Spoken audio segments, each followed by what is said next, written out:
सभी राम भक्तों को हमारे तरफ से जय श्री राम। स्वागत है आप सभी को हमारे राम भक्ति चैनल पर। आज हम जानेंगे गोस्वामी श्री तुलसीदास जी की संक्षिप्त जीवनी। प्रयाग के निकट चित्रकूट नामक जिले में राजापुर नाम का एक गांव है। उस गांव में एक ब्राह्मण रहते थे। इनका नाम आत्माराम दुबे था। इसके धर्मपत्नी, जिसका नाम हुलसी था। इन्हीं सौभाग्यशाली माता के घर 12 महीने तक गर्भ में रहने के पश्चात लगभग 1554 ईस्वी में श्रावण शुक्ला सप्तमी के दिन अभुक्त मूल नक्षत्र में गोस्वामी श्री तुलसीदास जी महाराज का जन्म हुआ। बालक श्री तुलसीदास जी जन्मते समय रोए नहीं, परंतु सबसे आश्चर्य वाली बात यह थी कि उनके मुख में पहले से ही 32 दांत उपस्थित थे। जन्मते ही उनके मुख से राम शब्द निकला। ऐसे अद्भुत बालक को देखकर उनके पिता आत्माराम दुबे का मन अमंगलकारी शंकाओं से भयभीत हो गए और उनके बारे में अनेक प्रकार की कल्पनाएं करने लगे। माता हुलसी भी यह सब देखकर बहुत चिंतित हुई। उन्होंने अनिष्ट की आशंकाएं जताकर दशमी के रात उस नवजात शिशु को अपनी दासी, जिसका नाम चुनिया था, उसके ससुराल भेज दिया और स्वयं इस नश्वर संसार से चल बसी। दासी चुनिया ने बालक तुलसीदास जी को बड़े लाड प्यार से पालन पोषण किया। जब लगभग 5.5 वर्ष के तुलसीदास जी हुए तब चुनिया भी इस नश्वर संसार से चल बसी। अब बालक अनाथ हो गया। वे द्वार द्वार पे भटकने लगा। पर कहते हैं ना, जिसका कोई नहीं होता है उसका भगवान होता है। प्रभु भोलेनाथ और अम्बा पार्वती की कृपा इस बालक पर हुई। जगत जननी माता पार्वती एक ब्राह्मणी का वेश धरकर प्रतिदिन उसके समीप जाती और बालक तुलसीदास जी को अपने हाथों से भोजन करा जाती।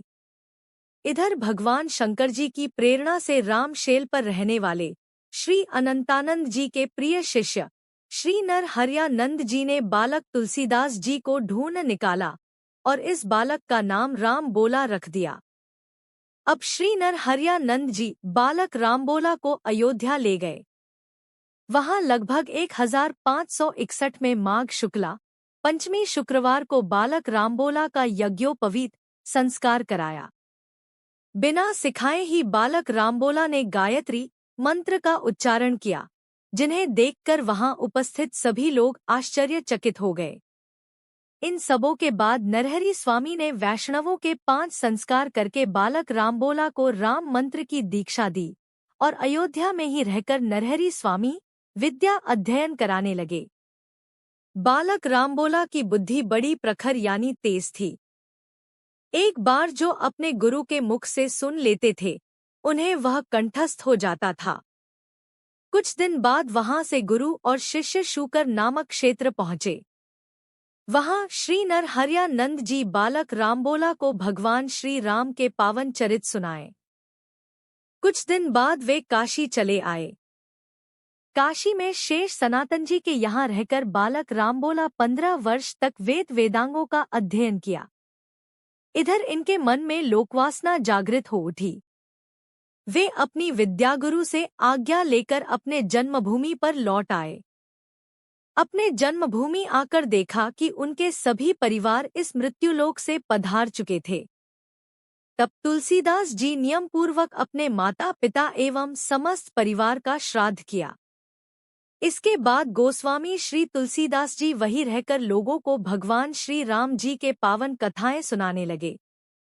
लगभग 1583 में ज्येष्ठ शुक्ला 13 गुरुवार को भारद्वाज गोत्र की एक सुंदर कन्या के साथ गोस्वामी श्री तुलसीदास जी का विवाह संपन्न हुआ। वे सुखीपूर्वक अपने नवविवाहित अर्धांगिनी के साथ रहने लगे। एक दिन इसकी अर्धांगिनी अपने भाई के साथ मायके चली गई। पीछे पीछे तुलसीदास जी भी वहां पहुंच गए। तुलसीदास जी की पत्नी यह सब देखकर तुलसीदास जी को धिक्कारा और उनसे कहा, मेरे इस हाड मांस के शरीर में जितना आपका आसक्ति है, उससे यदि आधी भी प्रभु में होती तो आज आपका बेड़ा पार हो गया होता। बस तुलसीदास जी को ये शब्द लग गए। इसके बाद वे एक पल भी वहां नहीं रुके, वहां से तुरंत चल दिए। तुलसीदास जी वहां से चलकर प्रयाग आए। उन्होंने वहां गृहस्थ वेश का त्याग कर साधुवेश धारण कर लिए। फिर वह अलग अलग तीर्थों में घूमकर काशी पहुंचे। मानसरोवर के पास गोस्वामी श्री तुलसीदास जी को भगवान के भक्त काकभुशुंडी जी के दर्शन हुए।